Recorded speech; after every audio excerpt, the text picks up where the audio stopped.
Underrated, overrated, fitness edition. So there's quite a few things that we might consider underrated where it comes to improving your fitness. I think the first one is probably hydration. And you're going to see some videos out there that's going to downplay hydration, and let's forget about that. 70% of your body is made of water. Most bodily functions require water, so you're going to need to be hydrated. So forget about what else you're hearing under there. So it's currently underrated to be hydrated. Sleep hygiene. Getting proper sleep routine and having the right hygiene around sleeping is going to help you to recover, to balance, to see some change in your body. You know, when you're sleeping, you're not eating, so your body's burning fat and it's going to be able to use more energy. If you're not sleeping, then you're probably going to be snacking or you're not balancing your hormones or fixing your brain. A lot of the cleaning up that happens in your brain happens while you're sleeping, right? So resistance training, that is the key to longevity, and I think it's a little bit underrated still where it comes to fitness. It might not be the people who are already active, but it's definitely underrated to the general population at large. I think most people think about cardio when it comes to fitness. Fourthly, mental health. For some people, exercise is the key to mental health. Like, it is the reason why they no longer experience these negative impacts of mental health. It gives them the break that they need. It gives them that clarity. It gives them that creative edge. It gives them the energy to tackle their day. So perhaps, if not for any other reason, fitness should be valued for its mental health improvements more than anything else.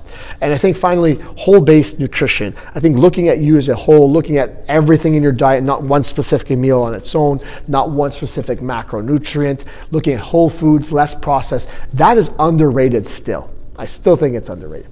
And now it comes to the overrated stuff. Like, I think supplements are a little bit overrated. I think a lot of people are looking for quick fixes and looking to supplement their nutrition. But the funny thing is that it's supposed to be a supplement. It means it's adding to, and you're not already looking at your nutrition. So perhaps you need to tackle your nutrition before you worry about supplements. And for that reason, I think it's overrated. Extreme diets. That's a big one. I think people often try to throw themselves into like intermittent fasting or keto, and it becomes something that's too much to handle. So it's overrated. This approach where it's like, if you don't feel pain, if you don't feel soreness, no pain, no gain, overrated. It's time to retire this. There's no reason you need to be in pain. There's no reason why you should struggle to get off the couch. Maybe the first 2 or 3 times you do the exercises, of course, it's going to be a little bit sore, but it shouldn't be debilitating. And that debilitating approach comes from this self-frustration, this self-hatred, this guilt, this shame that you want to beat yourself up for letting yourself get to this point. But that's not the way to go. There's no pain, no gain, has to go away. Fourthly, focusing only on cardio, overrated. And there's still a lot of people that are only focusing on cardio. I think I talked about that in the underrated component.